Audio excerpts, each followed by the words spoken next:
Statistics introduction, सांख्यिकी परिचय। आधुनिक युग सांख्यिकी युग या संख्याओं का युग है। सामान्य जीवन की छोटी से छोटी घटनाओं को भी हम संख्याओं में व्यक्त करते हैं। संख्याओं के बिना तथ्य की सत्यता अधूरी रहती है और संख्याओं के बिना न ही कुछ प्रमाणित किया जा सकता है, न ही निर्णय लिए जा सकते हैं और न ही विश्वास किया जा सकता है। एक सामान्य व्यक्ति जो संख्याओं के बारे में पूर्णतः अनभिज्ञ है, जाने अनजाने में समंकों का उपयोग करता है, जैसे सब्जी खरीदते समय भावों की तुलना। एक फुटकर व्यापारी अपनी दुकान पर विभिन्न वस्तुओं के स्टॉक निर्धारण के लिए सामान्य उपभोक्ता आय और व्यय के मध्य सामंजस्य स्थापित करने के लिए संख्याओं का उपयोग करता है।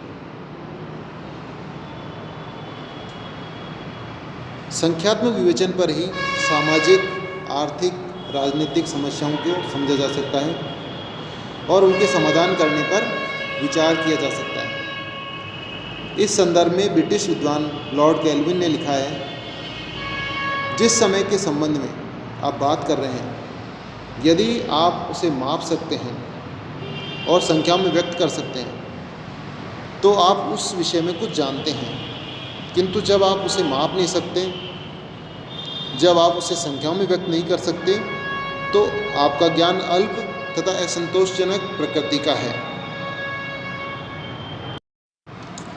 ब्लेयर ने इस संबंध में लिखा है, यदि आप उपलब्ध प्रतिवेदनों से प्राप्त होने वाली सभी समंक मूल्यों को एक दिन के लिए पृथक कर दिया जाए तो व्यावसायिक जगत को लकवा मार जाएगा, तथा यदि आज के उपलब्ध समंक सामग्री को विश्व से केवल एक वर्ष के लिए अलग पृथक कर दिया जाए तो इसका परिणाम आर्थिक अव्यवस्था और सर्वनाश होगा।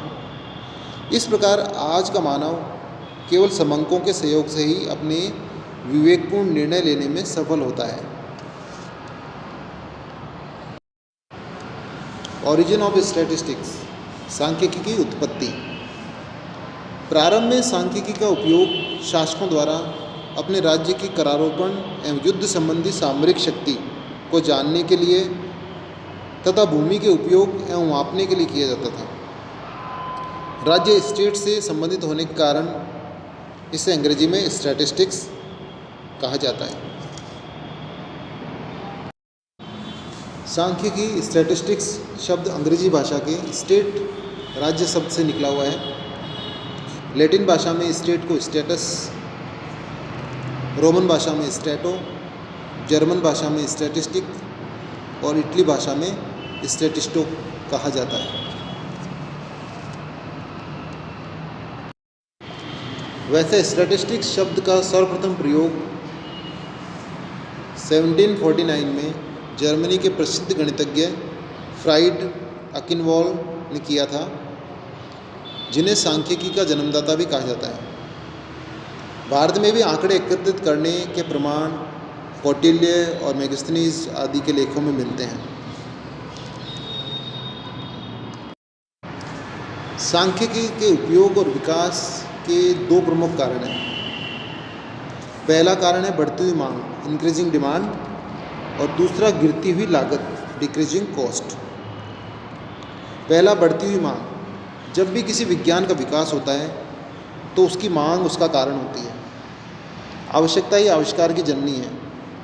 वर्तमान वैश्विक युग में जबकि समस्त संसार एक छोटे से छोटे व्यापारी वाणिज्यिक गतिविधि में, राजनीतिक गतिविधि में, जैविक विज्ञान में, खगोल शास्त्र के अध्ययन में, मौसम की जानकारी में, भूकंप और तूफानों के अनुमान में, सामाजिक समस्याओं को निपटाने में, सरकारी कोष के उपयोग में, सरकारी तथा गैर सरकारी कोषों को प्राप्त करने में एवं उपयोग करने में, अर्थात कोई ऐसी घटना नहीं है जहाँ सांख्यिकी की आवश्यकता नहीं हो। सांख्यिकी की मांग जो कुछ शासकों और बड़े प्रतिष्ठानों तक सीमित थी, आज आम आदमी की मांग बन गई है। यही कारण है कि सांख्यिकी का विकास हुआ और आवश्यकतानुसार सांख्यिकी विश्लेषण के नए नए तरीकों का जन्म हुआ। तो पहला कारण सांख्यिकी विकास का हुआ बढ़ती हुई मांग। सांख्यिकी की मांग निरंतर बढ़ती जा रही है। दूसरा कारण है गिरती हुई लागत। प्रारंभ में मानव संसाधनों के समंक एकत्रित किए जाते थे तो समंकों की लागत अधिक आती थी। वर्तमान में computer, calculator, internet, mobile, telephone आदि के साधनों से इस लागत को कम कर दिया गया और समय भी कम लगता है। इसलिए सांख्यिकी की मांग उन क्षेत्रों में बढ़ गई जहां लागत अधिक होने की वजह से सांख्यिकी को प्रयोग नहीं किया जाता था। तो सांख्यिकी प्रयोग कर समंक एकत्रित करने की लागत घट गई, इस वजह से सांख्यिकी का प्रयोग बढ़ता ही जा रहा है। Meaning and definition of statistics. सांख्यिकी का अर्थ एवं परिभाषा। अंग्रेजी के स्टैटिस्टिक्स शब्द का प्रयोग 3 अर्थों में होता है।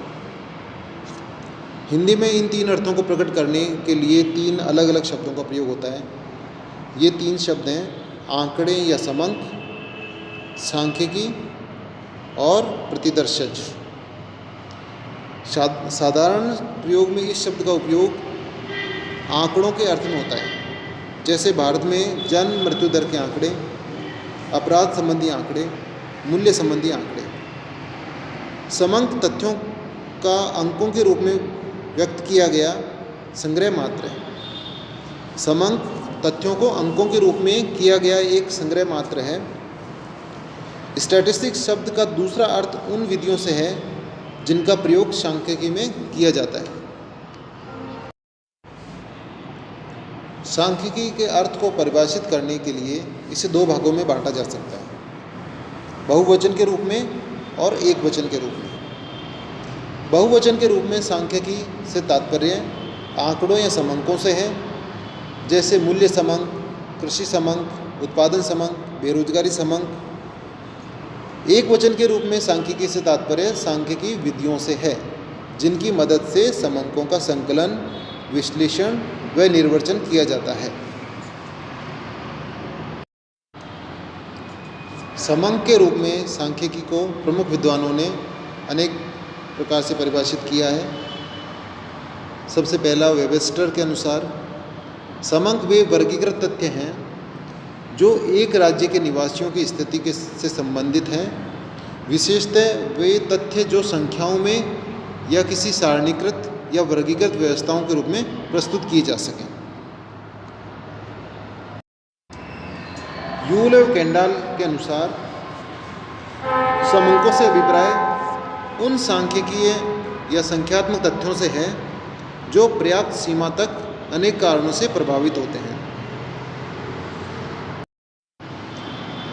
Doctor A.L. बाउले के अनुसार किसी अनुसंधान से संबंधित ऐसे संख्यात्मक तथ्यों को समंक कहते हैं जिन्हें एक दूसरे से संबंध स्थापित करके रखा जा सके।